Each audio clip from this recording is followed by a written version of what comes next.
امتیازی سلوک کے ناطے وہ پسماندگی ہے جو مذہب کے شناخت کی بنیاد پر امپوز کی جاتی ہے. تو اس کی کئی شکلیں ہیں، ہمارے ملک میں بھی ہیں اور دنیا میں بھی پائی جاتی ہیں. آپ نے جو عالمی دن کا ذکر کیا تو در حقیقت یہ ہے کہ بہت سے ادارے، خاص طور پر پیو ریسرچ فورم جو ہے وہ ہر سال ایک ڈیٹا جمع کرتا ہے کہ کتنا تشدد ہوا ہے یا کتنے لوگ مارے گئے مذہب کے بنیاد پر. یہاں آپ کو پتہ ہے کہ لوگوں کو مذہب یا عقیدے کی بنیاد پر عدالتوں میں قتل کر دیا جاتا ہے، چوراہوں میں مار دیا جاتا ہے، گھروں پہ ان کے ساتھ ظلم کیا جاتا ہے، بستیاں اجاڑ دی جاتی ہیں. تو یہ تشدد کی وہ ایکسٹریم فارمز ہیں جو کبھی معاشروں میں در آتی ہیں. اس کو آپ ایک طرح سے سوشل ہاسٹیلٹی بھی کہہ دیتے ہیں مذہب کے نام. تو کسی کے خلاف کوئی جذبات ابھارنا، یہ کوئی جماعت اپنے ذمہ لے لیتی ہے اور اس بنیاد پر وہ ایک کیمپین کرتی ہے. وہ خاص طور پر جسے کہتے ہیں ہم کفر کے تصور کو استعمال کرتی ہیں یا وہ توہین کے تصور کو استعمال کرتی ہیں. تو چاہے ہمارے ہمسایہ ممالک میں بھی کئی مثالیں ہیں، جنوبی ایشیا میں بھی کئی مثالیں ہیں. تو آپ یہ کہہ سکتے ہیں کہ یہ تشدد کی بیشتر اقسام جو پائی جاتی ہیں ان میں موب سائیکی کو استعمال کیا جاتا ہے، ریاستی قوانین کا سہارا لیا جاتا ہے، مذہب کی ایک گمراہ کن تشریح کے ذریعے سے جو لوگوں کے خلاف نفرت انگیزی کا سامان کرتی ہو وہ اس کو استعمال کیا جاتا ہے. تو اس پہ آپ کہہ سکتے ہیں کہ نظام سے جڑی ہوئی یا انسٹیٹیوشنل ڈسکریمنیشن اور ہاسٹیلٹی وہ بھی شامل ہے، اور اسٹیٹ کی طرف سے کبھی کبھی ریسٹرکشنز لگائی جاتی ہیں کہ آپ اپنے آپ کو فلاں کہہ سکتے ہیں، فلاں نہیں کہہ سکتے، فلاں شناخت استعمال کر سکتے ہیں. یا مثال کے طور پاکستان میں ہمارا آرٹیکل 260 ہے، وہ شہریوں کو 8 قسم کی مذہبی شناخت عطا کرتا ہے اور کہتا ہے کہ آپ یہ ہو سکتے ہیں. اس کا مطلب ہے کہ کوئی نامی 10ویں کوئی شکل اور اگر ہو، اپنے آپ کو کسی اور عقیدے سے ایسوسیٹ کرتا ہو، تو وہ آئینی طور پر تسلیم کردہ مذہب نہیں ہے. تو اس طرح سے جیسے چائنا مثال کے طور پر اس میں 4 مذاہب ہیں، اس کو تسلیم کیا گیا ہے، باقیوں کو نہیں کیا گیا. انڈونیشیا میں ایسا ہے. تو ایسے جہاں جہاں کہیں کچھ ہوگا کہ لوگوں کو مذہبی شناخت اپنانے یا ترک کرنے کے بارے میں اس کے اوپر ریسٹرکشنز ہوں، یا وہ کچھ اپنے کہ آپ فلاں جگہ پہ عبادت گاہ بنا سکتے ہیں یا نہیں بنا سکتے، یا فلاں جگہ پہ آپ جا سکتے ہیں نہیں جا سکتے، آپ کے شناختی کارڈ میں، آپ کے پاسپورٹ میں آپ کے ریلیجن کا اندراج ضروری ہے. تو اس قسم کی ریسٹرکشنز ہیں جو اسٹیٹ کی طرف سے ہوتی ہیں، جو اس قسم کے وائلنس سے جا کے ملتی ہیں جس کی متشدد شکل یا انتہائی سنگین شکلیں جو ہیں وہ بھی سماج میں آتی ہیں. اور یہ واقعات بے شک کہ ایسے ممالک میں جن کو ہم ترقی یافتہ کہتے ہیں، صنعتی ممالک کہتے ہیں، ان میں بھی یہ شکلیں جو ہیں وہ ابھرنا شروع ہو گئی ہیں. حالانکہ یہ جو جمہوریت کا، انسانی حقوق کا اور عالمی بھائی چارے کا کام جو ہے، اس کو بڑی دیر تک یہ ممالک جو ہیں، کم از کم دوسری عالمی جنگ سے لے کے ہم دیکھتے ہیں کہ 9/11 تک یہ جو عالمی بھائی چارے کا تصور تھا اور انسانی حقوق کا احترام تھا بلا امتیاز، وہ تصور جو ہے انہی ممالک میں زیادہ پروان چڑھا تھا. لیکن اب وہاں پر بھی تشدد کی اور مذہب کے نام پر جو نفرت ہے اس کی شکلیں سامنے آ رہی ہیں. تو یہ بڑی پریشانی کی بات ہے. یہاں پہ سوال آتا ہے کہ کیا ہماری انٹرنیشنل یا گلوبل گورننس، ہمارے انٹرنیشنل سسٹم جو ہیں اس میں کوئی جان بچی ہے کہ نہیں، اور جو ممالک یا جو معاشرے اس کی حیثیت سے انکار کرتے رہے ہیں یا اس کو انڈرمائن کرتے رہے ہیں، انہوں نے کوئی خدمت کی ہے انسانی حقوق کی یا نہیں کی. تو پھر ایک مرتبہ میرا خیال ہے کہ ہمیں اس پہ سوچنا پڑے گا کہ نہ صرف ملکی سطح پہ، مقامی سطح پہ، اپنے شہر کی سطح پہ تشدد کی وہ شکلیں جو خاص طور پر مذہب سے اور اس کی غلط تشریح کے ساتھ، میں نہیں کہوں گا مذہب کی بنیاد پر، لیکن مذہب کی غلط تشریح کی بنیاد پر وہ اس کو عمل میں لایا جاتا ہے، اس کو ہمیں دیکھنا پڑے گا غور سے، اور ان تمام ڈرائیورز کو، ان تمام محرکات کو جو اس کے پیچھے ہیں ان کا قلع کم کرنا پڑے گا۔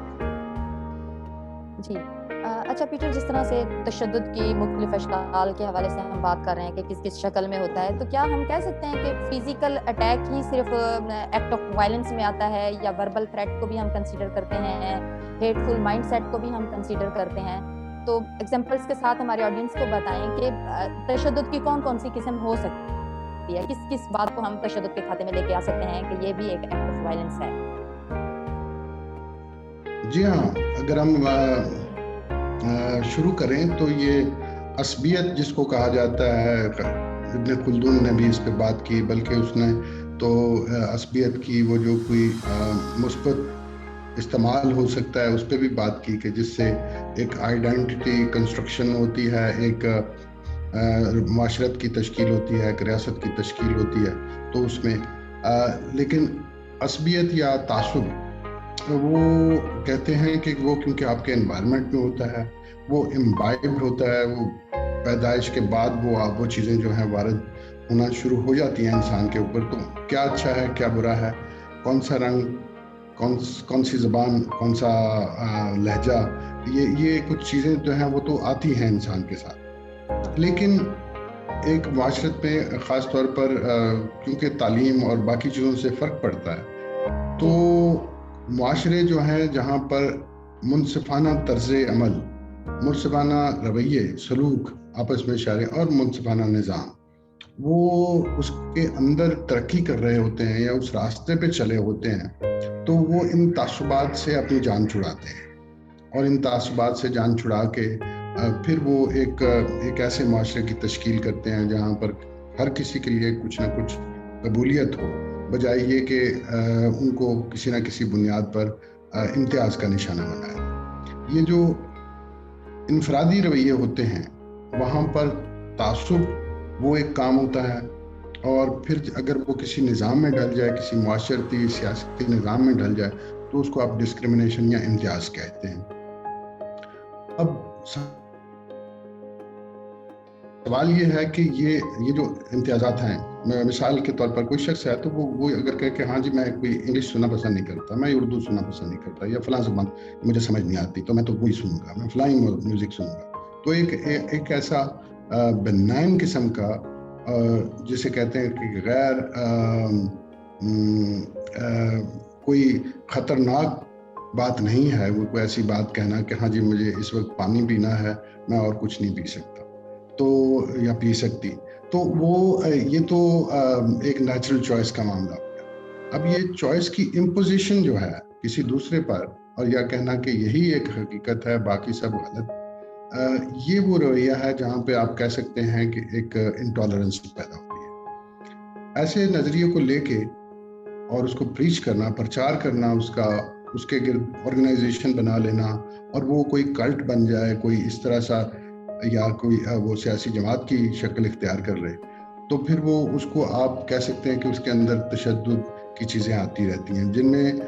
مختلف شناختوں کی بنیاد پر، مختلف پہچان جو لوگوں کی ہوتی ہے اس کی بنیاد پر کسی کو اچھا کسی کو برا کہنا، وہاں سے ہیٹ سپیچ کا آغاز ہوتا ہے۔ اور آپ کہہ سکتے ہیں کہ تشدد کی جو ابتدا ہے وہ اسی سے ہے، کسی کو غلط اور کسی کو صحیح کہنا۔ اتفاق یہ ہے کہ ہمارے ادب میں، ہماری تعلیم میں، اور کہیں کہیں ہمارے مذہب میں بھی ایسا ہے کہ حقیقتیں دو ہی ہیں، یا روشنی ہے یا اندھیرا ہے، یا نیکی ہے یا بدی ہے، درمیان میں کچھ نہیں۔ تو وہ اس نیکی بدی کے چکر میں اور اس اندھیرے اجالے کے چکر میں ایسا ہوتا ہے کہ کبھی کبھی ہم انسانوں کو بھی ایسے ہی سمجھتے ہیں کہ یا تو وہ ٹھیک ہیں یا پھر وہ بالکل غلط ہیں، انہیں نہیں ہونا چاہیے، وہ ہمیں نظر ہی کیوں آتے ہیں وغیرہ۔ تو اس قسم کے جذبات شروع ہوتے ہیں، اور پھر بات جو ہے بڑی بڑی غلط کاریوں تک چلی جاتی ہے، بڑے بڑے حادثات اور سانحے وہ جنم لیتے ہیں۔ میں اگر آپ کی توجہ دلاؤں تو یہ جو 14 اگست کو لاہور میں مینار پاکستان پہ سانحہ ہوا ہے، بہت المناک، بہت شرمناک، اگر دیکھا جائے تو یہ جو ایک ہجوم کی نفسیات ہے، یہ ہجوم کی نفسیات، اس کو نہ صرف یہ کہ سمجھنا چاہیے، بلکہ اسی کو میں تو سمجھتا ہوں کہ اگر ہم کیس اسٹڈی بنائیں اور دیکھیں کہ ان نوجوانوں نے کیا ان پہ اثرات تھے، ان کے نفسیاتی اثرات تھے، تو سمجھ آ جائے گی کہ ہمیں کس چیز کا تدارک کرنا ہے، کون کون سی علاج ہیں جو ہمیں اس معاشرے کے کرنے ہیں، جو کہ میرے خیال سے بیمار ہو چکا ہے، اور جس کے یہ صرف ایک اظہار ہے اور بڑا بھیانک اور واضح اظہار ہے کہ معاشرہ جو ہے وہ کس طرف جا رہا ہے۔ تو پھر ہمیں میرا خیال ہے کہ اس چیز کی اس میں مدد مل سکتی ہے کہ ہم یہ دیکھیں کہ ہمارے ہاں جو تشدد کی سائیکی ہے وہ کس طرح سے ایکسیپٹنس میں اس کو لے لیا گیا ہے۔ مثال کے طور پر میں اگر آپ کو بتاؤں، میں لاہور میں رہتا ہوں کیونکہ، تو میں نے ایک اور پروگرام سنا ٹیلی ویژن کا، جس میں وہ لڑکے جو عام طور پہ گھومنے نکل آتے ہیں اور وہ یادگار پہ آئے ہوئے تھے، تو ایک ٹی وی ہوسٹ نے جا کے ان سے انٹرویو کیے، اور جو لڑکے جو دکھنے میں بڑے خوش شکل بھی نظر آتے تھے اور شاید بڑے اچھے سلجھے ہوئے نظر آتے تھے، سوٹڈ بوٹڈ پف بنے ہوئے اور اس طرح سے، اور کبھی کبھی کوئی انگریزی کا لفظ بھی بول لیتے تھے، تو جب ان سے یہ پوچھا گیا کہ مینار پاکستان کی کیا اہمیت ہے اور وغیرہ وغیرہ اس طرح سے وہ سوال کرتے ہیں نا اینکر پرسن، تو وہ پتہ چلا کہ ان میں سے کوئی بھی پڑھا لکھا نہیں ہے۔ جتنے لوگ انٹرویو میں آئے وہ بس ایسے ہی تھے، موٹر سائیکل مل گئی، وہ پتہ نہیں کیسے، یعنی اس طرح سے۔ اس سے ایک بڑی سماجی حقیقت کا پتہ چلتا ہے کہ ہمارے جو اربن سینٹرز ہیں، لاہور نہیں رہا، اسلام آباد، کراچی، فیصل آباد، پشاور، کوئٹہ، یہ اپنا آپ نہیں رہے، ان کا جو کلچر تھا وہ نہیں رہا۔ اب ایک ایسی لوٹ نوجوانوں کی آ گئی ہے جو شاید دیہات میں جو ناانصافی ان کے ساتھ معاشی ناانصافی ہوتی ہے ان کے خاندانوں کے ساتھ، وہاں سے نکل کے تو شہروں کا رخ کر لیا، یہاں آ کر وہ ایک ہجوم کا حصہ تو ہیں، نہ وہ ان کی جڑیں ہیں اس شہر میں، نہ ان کے کلچر میں ان کی جڑیں ہیں، اور ان کا کوئی مستقبل بھی نہیں بیچارہ۔ ان کو ہم نے یہ کہہ دیا کہ آپ وہ جو ڈرامے ہیں نا ارطغرل، وہ دیکھا کریں، اور لڑکیوں کو ہم نے کہا کہ سارے آپ کے سر پہ بھی دوپٹہ ہونا چاہیے، آپ کا سارا جسم ڈھکا ہونا چاہیے۔ ہم نے دو انتہاؤں میں معاشرے کو چلانے کی کوشش کر رکھی ہے، اور یہ بالکل اس طرح سے ہوا، کسی کو اندازہ نہیں تھا کہ ہاں بھی یہ ہو سکتا ہے۔ ہمارے لیے یہ یوں سمجھ لیں کہ we are in state of shock as a nation کہ یہ کیسے ہو سکتا ہے، بٹ لیکن یہ ہونا منطقی ہے، یہ ہو سکتا ہے پاکستان پر، بلکہ اس کے اشارے اور بھی ملتے ہیں۔ میرا خیال ہے کہ یہ نوجوان جو اکٹھے ہو کے اس طرح سے جنہوں نے ایک فیل کیا ہے، یہ انفرادی طور پر بھی یہی کرتے ہوں گے۔ یہ امیجن کیا جا سکتا کہ انفرادی طور پر بھی جب انہیں موقع ملے گا یا ملتا تھا، وہ یہی کرتے تھے۔ وہ اس سے مختلف نفسیات نہیں رکھتے، ان کو لذت اسی بات میں محسوس ہوتی ہے کہ کسی کو اذیت دے سکیں اور جسمانی اذیت دے سکیں، اس لیے کہ ذہن پراگندہ ہو چکے ہیں، ذہن میں سکون نہیں ہے، اور اس کا علاج جو ہے وہ تو اب ان کا میں دیکھیے نا کہ ہم نے آدھا سے زیادہ ملک جو ہے ان کے بچوں کے لیے تو اسکول بنے ہی نہیں ہیں، تعلیم کا کوئی انتظام ہی نہیں کیا، انہوں نے کبھی کوئی اچھی پینٹنگ نہیں سنی دیکھی، کوئی اچھی موسیقی نہیں سنی، کبھی میرا خیال ہے کوئی اچھی تقریر بھی نہ سنی ہو شاید، کیونکہ تقریریں بھی ایسی ہوتی ہیں جو تشدد کی طرف مائل کرتی ہیں، غصہ اور اشتعال دلاتی ہیں لوگوں کو، اور اس کے سیاسی مقاصد ہوتے ہیں، اپنے مخالفین کو جو ہے وہ سیاسی طور پر زیر کرنے کے لیے ہر شخص جو ہے وکیلی سے بھڑکیلی تقریر کرتا ہے، الزامات لگاتا ہے،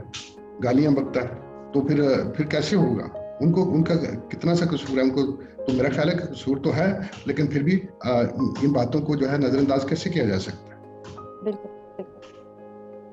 بالکل ٹھیک کہا پیٹر آپ نے، اور انتہائی یہ شرمناک اور المناک قسم کے واقعات پچھلے کئی ہفتوں سے پاکستان میں دیکھنے کو مل رہے ہیں ہمیں، اور خاص طور پہ جس طرح سے ہندو ٹیمپلز پہ اٹیک کیا گیا، شیعہ مسلمانوں کی جو امام بارگاہیں ہیں ان پہ جو ہے اٹیک کیا گیا،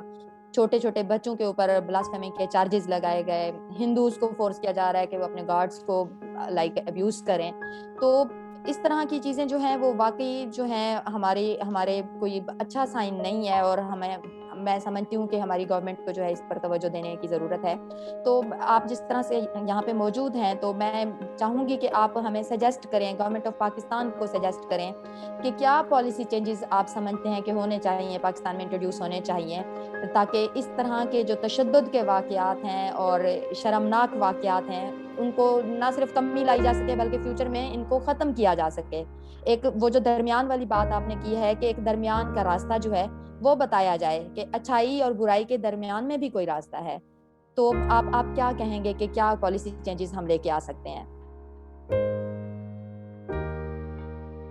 درمیانی جو جگہ ہے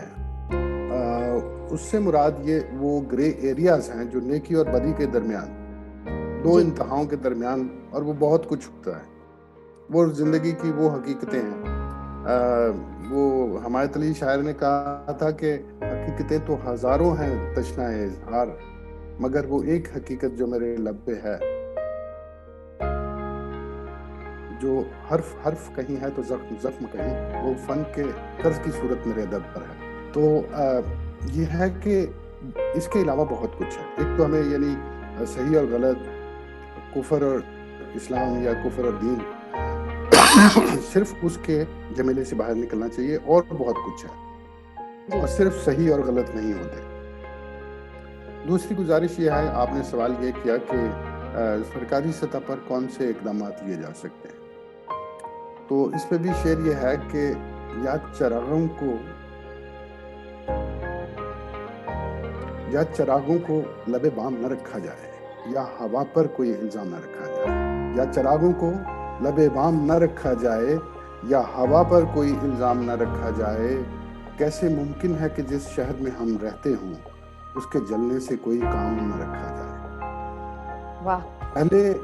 شعر کی نسبت سے مجھے یہ کہنا ہے کہ دیکھیے، کچھ باتیں ایسی ہیں جو منطقی ہیں، جو ہونی ہی تھی، یہ ہو نہیں سکتا کہ وہ ایک اور شعر یہ ہے کہ تم نے ہر کھیت میں انسانوں کے سر بوئے ہیں، تم نے ہر کھیت میں انسانوں کے سر بوئے ہیں، اب زمین خون اگلتی ہے تو شکوہ کیسا۔ تو گزارش یہ ہے کہ ہم نے جس طرح کا نصاب یہاں پڑھایا، جس طرح کی سیاست کی، جس طرح کا نظام بنایا، اس کے یہ منطقی نتیجے ہیں، اور یہ صرف پاکستان میں بھی، جہاں جہاں یہ کام کیا جائے گا وہاں یہ ہوگا۔ اگر ہمارے بچوں کے ہیرو محمود غزنوی ہے اور ابن قاسم ہے، تو وہ پھر لڑائی جھگڑے کی طرف کیوں مائل نہیں ہے؟ اس پہ میں تھوڑی سی وضاحت کے ساتھ یہ بات کرنا چاہتا ہوں کہ آپ غور کیجئے کہ محمود غزنوی اور ابن قاسم اپنے ملکوں کے ہیرو نہیں ہیں۔ وہ جس ملکوں سے ان کا تعلق تھا، جہاں ان کی پیدائش موت ہوئی، وہاں کے ہیرو نہیں ہیں۔ وہ ہماری کتابوں میں ہیرو ہیں، اور ہمارے اصل ہیرو، میں توجہ دلانا چاہتا ہوں کہ ہمارے مثال کے طور پر جو بڑی شخصیات ہیں، قائد اعظم محمد علی جناح ہیں، علامہ اقبال ہیں، ان پہ کتنی کتابیں لکھی گئی ہیں پچھلے 10 سال میں، کہاں کہاں ان کے ماڈل کو اسٹڈی کیا گیا ہے، کہاں کہاں رہنمائی بنائی گئی ہے۔ سوال یہ ہے کہ یہ لوگ ہمارے آؤٹ سٹینڈنگ لوگ ہیں اور ہمارے لیڈر ہیں، لیکن جب دنیا اس نتیجے کو دیکھتی ہے جو ان لیڈرز کے ذریعے سے برآمد ہوا، تو وہ ان کو بھی سیریس نہیں لیتی۔ قائد اعظم کا یہ آخری کتاب جو ہے وہ ڈاکٹر اشتیاق احمد کی آئی ہے نا، وہ ہمیں قائد اعظم کا انسانی پہلو وہ دکھاتی ہے،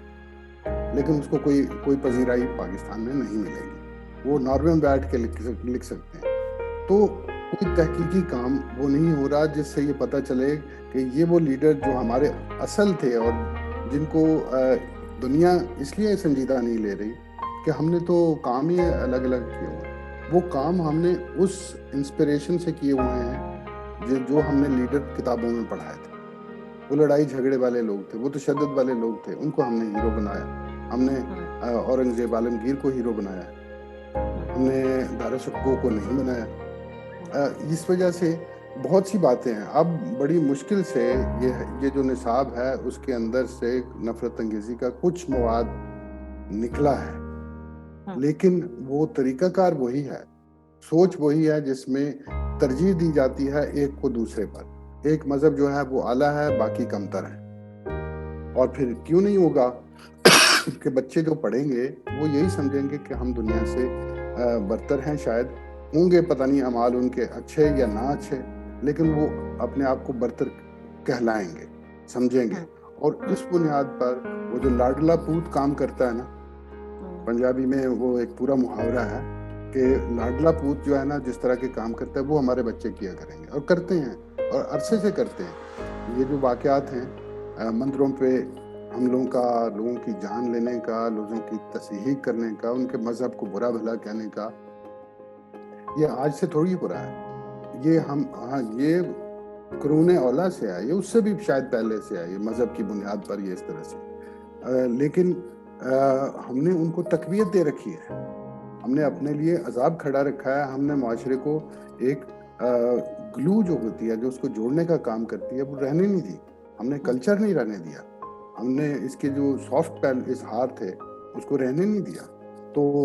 اس وجہ سے یہ چیزیں جو ہو رہی ہیں ایک لحاظ سے منطقی ہیں. ہماری ثقافتی پالیسی ہونی چاہیے، ہمیں زبان اپنی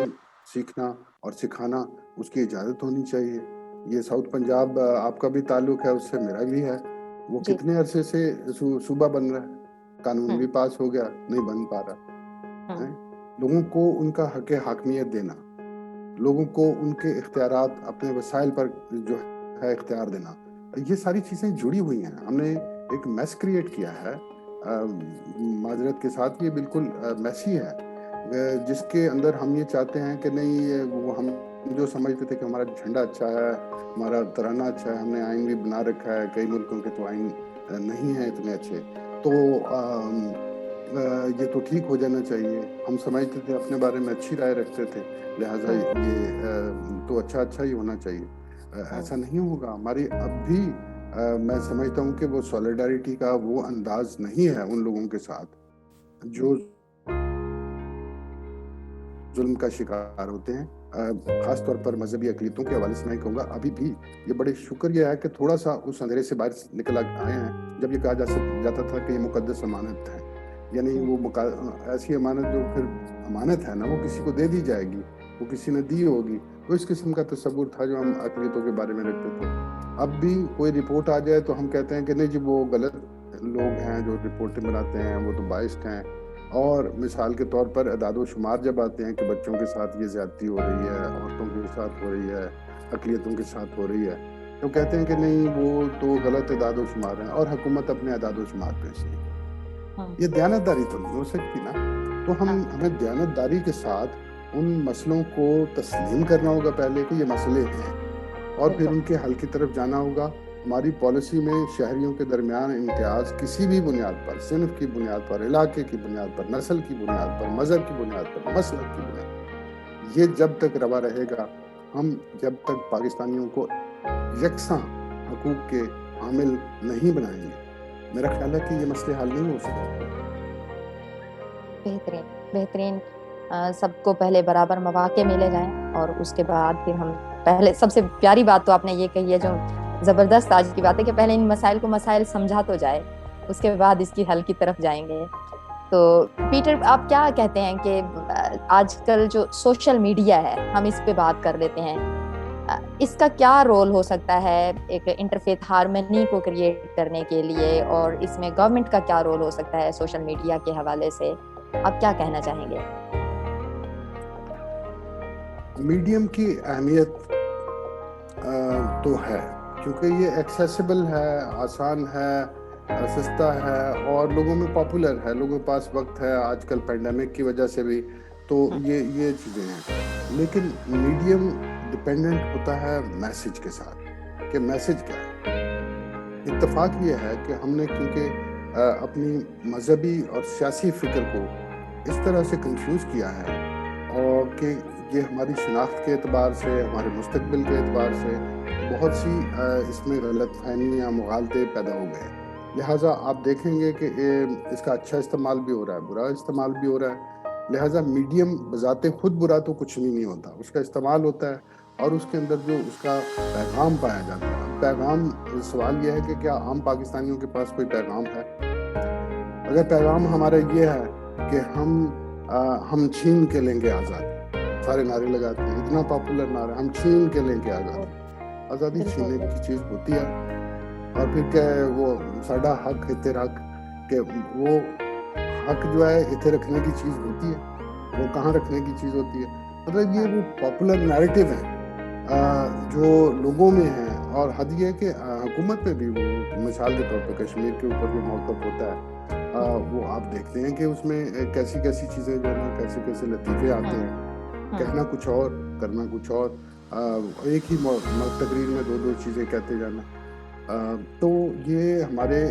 بدقسمتی سے جو قائدین ہیں وہ ان کا ایک روایت بن چکی ہے، ان کا وتیرہ بن چکا ہے کہ وہ فکری طور پر مغالطے جو ہیں ان کو ریٹریٹ کرتے ہیں. ہم نکل نہیں پاتے. تو ہمارا سوشل میڈیا میں یا کسی بھی میڈیا میں میسج وہ ہوگا جو انہی مغالطوں پر مبنی ہوگا. وہ مطلب آپ نے دیکھا ہوگا کہ بہت سی دیواروں پہ اب تک بھی لکھا ہوگا کہ جی وہ کشمیر جو ہے وہ مذمت سے نہیں مرمت سے آزاد ہوگا. میں اگلے لفظ کہنا نہیں چاہتا. تو آپ کہیں گے کہ معاشرہ جو ہے وہ امن پسند ہو جائے، سوال ہی پیدا نہیں ہوتا. کیسے؟ آپ نے تو سارے نیریٹو میں یہ کچھ بھرا ہوا ہے. آپ ایسے اس میں جو غادری پیدا ہوئے ہیں، جو نفرت انگیزی کا کام جو ہے وہ 5-10 منٹ میں کسی مجمع کو اکٹھا بھی کر لیتے ہیں، رینٹ پہ لے لیتے ہیں اور اٹیک بھی کروا دیتے ہیں. ایسے لوگ ہیں مسلک کی بنیاد پر. اور آپ وہ ریاست کا ڈھانچہ، ریاست کا قانون ان کی اعانت کرتا ہے، ان کو جو ہے معاونت دیتا ہے کہ وہ یہ سارا کام نفرت انگیزی کا کرتے رہیں. تو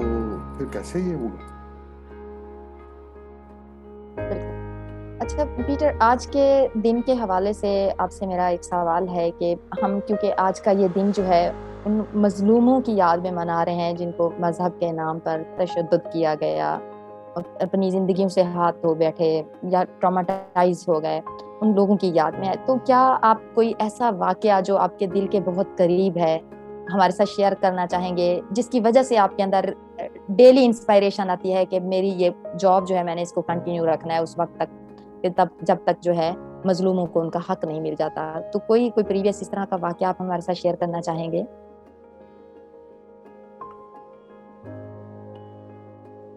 ہم جو تاریک راہوں میں مارے گئے. واہ. فیض صاحب کا جملہ تھا، مصرع تھا، جس میں انہوں نے ان لوگوں کو یاد کیا جنہیں مختلف طریقے سے اذیتیں دی گئیں اور مختلف بہانوں سے ان کو اذیت کا نشانہ بنایا گیا. ایک دو مصرے ان کے اور مجھے ذہن میں آ رہے ہیں جس میں انہوں نے کہا تھا کہ وہ کشتیاں چلانے والے کیا ہوئے، ہم آپ تو بوجھ ہیں زمین کا بوجھ اٹھانے والے کیا ہوئے، محنت کش. تو گزارش یہ ہے کہ اس معاشرے میں کیونکہ ہم نے بڑے عرصے تک ظلم اور ناانصافی کو اجازت دی ہے کہ وہ ہوتا رہے، تو کہانیاں تو بے شمار کہانیاں ہیں اور ہر روز نئی کہانی ہوتی ہے. میں بتا نہیں سکتا. ایسے مجبور لوگ پائے جاتے ہیں جو اپنی منتیں فریادیں جو ہیں وہ ہر کسی سے کر رہے ہوتے ہیں. وہ اداروں تک، خاص طور پر وہ جو قانونی امداد دیتے ہیں، آپ کا ادارہ ہے، میں نے کوئی 26 سال یہ کام کیا ہے قانونی امداد کا. تو بس یوں سمجھ لیجئے یہ تو بدن تار ہے، یہ تو جسم زخم ہے. اور بے شمار کہانیاں، کس کہانی کو اس قابل سمجھا جائے کہ وہ زیادہ رلاتی ہے یا اس سے انسان جو ہے ترغیب پکڑتا ہے کہ ناانصافی کے خلاف برسر پیکار رہنا ہے. نظام کی ناانصافی خاص طور پر انفرادی طور پر کبھی تو ہو جاتا ہے کہ ہاں جو کیونکہ مخالفین ہوتے ہیں، ظالم لوگ جو ہوتے ہیں، ظلم ڈھانے والے ہوتے ہیں، وہ پھر آپ کے مخالف ہو جاتے ہیں اور یہ چیزیں ہوتی ہیں، یہ انفرادی. اسی لیے تو یہ جو آئی رحمان صاحب ان کا ہمیں چھوڑ کے گئے ہیں 12 اپریل کو، وہ جب ہیومن رائٹس ڈیفینڈر کی تعریف کرتے تھے تو وہ یہ کہتے تھے کہ وہ ماں جو اپنے بچے کے کی تعلیم کے حق کے لیے، اس کی خوراک کے حق کے لیے آواز اٹھاتی ہے جدوجہد کر کے، وہ بھی ہیومن رائٹس ہے۔ تو اس اعتبار سے میں یہ سمجھتا ہوں کہ ایک اچھی بات پاکستان میں اور پاکستانیوں میں ہے، اور وہ یہ ہے کہ یہ ظلم کو آرام سے نہیں سہتے، یہ خاموشی سے نہیں سہتے، اور اسی وجہ سے یہ بات مجھے جو ہے ہمیشہ یاد دلاتی ہے کہ کسی نہ کسی طرح سے سماج مزاحمت کی شکل میں حالت میں رہتا ہے، اور مزاحمت یہ کیونکہ چل رہی ہے، اس وجہ سے لوگوں کی وجہ سے اس بات کی توقع کی جا سکتی ہے، یہ کی جا سکتی ہے کہ پاکستانی ان خرابیوں کو، نظام کی خرابیاں، تشدد اور یہ جو بہیمانہ سلوک ہے انسانوں کے ساتھ، غیر انسانی سلوک ہے، اس کو برداشت نہیں کریں گے اور اس کو تبدیل کرتے ہی رہیں گے۔ جی پیٹر، میرے ذہن میں آپ کی باتیں اور آج کے دن کے حوالے سے وہ ایک لائن اپنی ہی لکھی ہوئی یاد آ رہی ہے کہ کتنے ناداں ہیں یہ مسجد و مندر کو گرانے والے، کتنے ناداں ہیں یہ مسجد و مندر کو گرانے والے، خدا کے نام پہ ہی خدا کے گھر کو جلانے والے۔ تو اینڈ پہ پیٹر میں چاہوں گی کہ جو ہمارے گلوبل لیڈرز ہیں ان کے لیے آپ کیا میسج آج کے دن کے حوالے سے دینا چاہیں گے کہ یہ جو المناک کہانیاں ہیں ان کا تو کوئی اینڈ پچھلے کئی دہائیوں سے ہو ہی نہیں رہا۔ دنیا کے آپ نے جس طرح سے عرض کیا ترقی پذیر ممالک ہیں یا ترقی یافتہ ممالک ہیں، تو آخر اس لا قانونیت کی اور اس بے شعوری کا کہیں پہ تو اختتام ہونا ہے۔ آپ آج کے دن کے حوالے سے تھوڑا سا کوئی گائیڈ کرنا چاہیں، اپنا پیغام دینا چاہیں گلوبل لیڈرز کو کہ وہ ان کو کیا ایکٹس کرنے کی ضرورت ہے جس سے ہم اس دنیا کو انسانوں کے رہنے کے قابل بنا سکیں اور سب کے لیے ایک پرامن فضا جو ہے اس کو ہم برقرار رکھ سکیں۔ رخسانہ، یہ بہت اچھا آپ نے کیا، توجہ دلائی کہ گلوبل لیڈرشپ ہونی چاہیے۔ اس وقت جو ملکوں کی لیڈرشپ ہے وہ گلوبل لیڈرشپ نہیں ہے، چند ایک جگہ پہ ہے، نیوزی لینڈ میں ہے، کینیڈا میں آپ کہہ سکتے ہیں، شاید ایک دو اور مثالیں بھی مل جائیں آپ کو، لیکن جو لیڈرشپ ہے ان کا گلوبل نہیں، فوکس لوکل ہے، وہ لوکل پالیٹکس کرتے ہیں اور انٹرنیشنلزم میں بلیو نہیں کرتے۔ وہ جو ملٹی لیٹرل فورمز بنے تھے اور جو ملٹی لیٹرلزم تھا، ملٹی کلچرلزم تھا، وہ اس کا ایک ڈکلائن ہو رہا ہے۔ پچھلے 20 سالوں میں ہم نے اس کا ڈکلائن ہوتے دیکھا ہے، اور اس سے پیشتر البتہ یہ تحریک جو ہے بین الاقوامیت کی اور بین الاقوامی سماج کی یا بین الاقوامی خاندان کی کہنا چاہیے، وہ تحریک اور فکر وہ بڑی مضبوط ہوتی جا رہی تھی، اور پھر ایک وقت آیا کہ وہ فالٹ لائنز جو اس میں پہلے سے موجود تھی، ہاں کچھ لوگ جو ہے نا آپ کہہ سکتے ہیں کہ اس راستے پہ چلے ہوئے تھے، کچھ نہیں مانتے تھے، وہ بین الاقوامیت کو نہیں مانتے تھے، وہ ہجرت بھی ہوتی تھی، کوئی مائگریشن اور اس کے فائدہ اٹھانے والے میں تو تھے، لیکن وہ بین الاقوامیت کے انسانوں کی مساوات کے یا انسانوں کو ایک کنبہ سمجھنے کی سوچ تک نہیں آئے تھے۔ اب بھی اتفاق سے لیڈرشپ جو ہے میں سمجھتا ہوں کہ اس کو ضرورت ہے اس بات کی کہ وہ گلوبل سینس میں سوچیں، وہ گلوبل لیڈر بنیں۔ وہ تو اپنی جو ہے علیحدہ گریڈینٹ کی تعمیر کر کے تو وہ سمجھتے ہیں کہ وہ لیڈر بنائیں گے، بلکہ ان میں مثال کے طور پہ اگر اپنے ملک میں ہی لیں تو اپنے جیسے دوسرے لیڈر ہیں ان کے لیے برداشت بہت کم ہے۔ وہ گلوبل لیڈر کیسے بنیں گے؟ وہ تو اپنے گھر کے لوگوں کو برداشت نہیں کرتے، وہ تو اپنے پارٹی کے لوگوں کو شاید برداشت نہیں کرتے، اپنے ملک کے لوگوں کو برداشت اس طرح سے نہیں کرتے، تو وہ گلوبل لیڈرشپ کیسے بن جائے گی؟ یہ تو وہ آئے گا، وہ بتائے گا جو انسانوں میں فرق نہ کرتا ہے۔ وہاں گلوب پہ تو ہر قسم کا انسان بچتا ہے، تو جس کے اندر کوئی تعصب موجود ہے،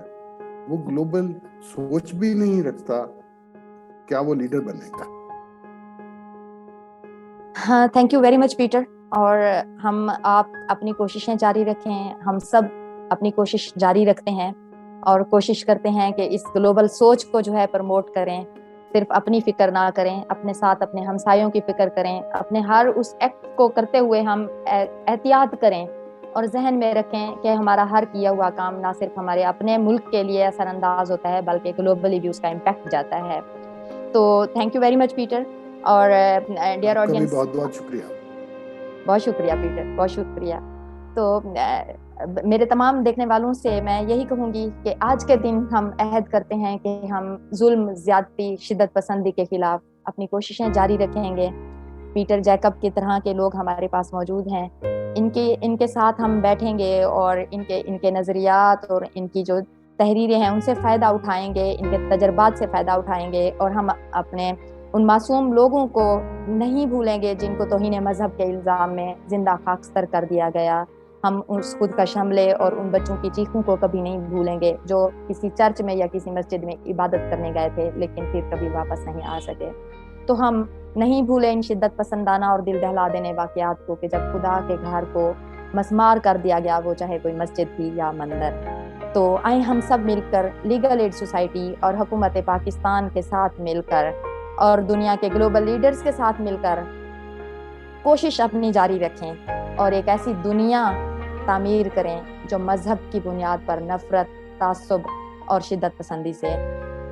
آزاد ہو, جہاں سب انسان برابر ہوں, جہاں ہر فرد کو اپنے وجود اور اپنی فکری صلاحیتوں کا کھل کر اظہار کرنے کا موقع مل سکے. تو ہمیں دنیا میں کہا جاتا ہے کہ کچھ ناممکن نہیں ہے, تو ایک دن آئے گا جب اس معاشرے میں, اس ملک میں, اس دنیا میں امن ہوگا, سب انسان برابر ہوں گے. آج کے دن ہم عہد کرتے ہیں کہ ہم اپنی ذاتی, انفرادی اور اجتماعی کوششیں جاری رکھیں گے اور ہم مذہب کی بنیاد پر شدت پسندی کی روک تھام کرنے کے لیے اپنی کوشش جاری رکھیں گے. تھینک یو ویری مچ آپ سب کے ٹائم کا.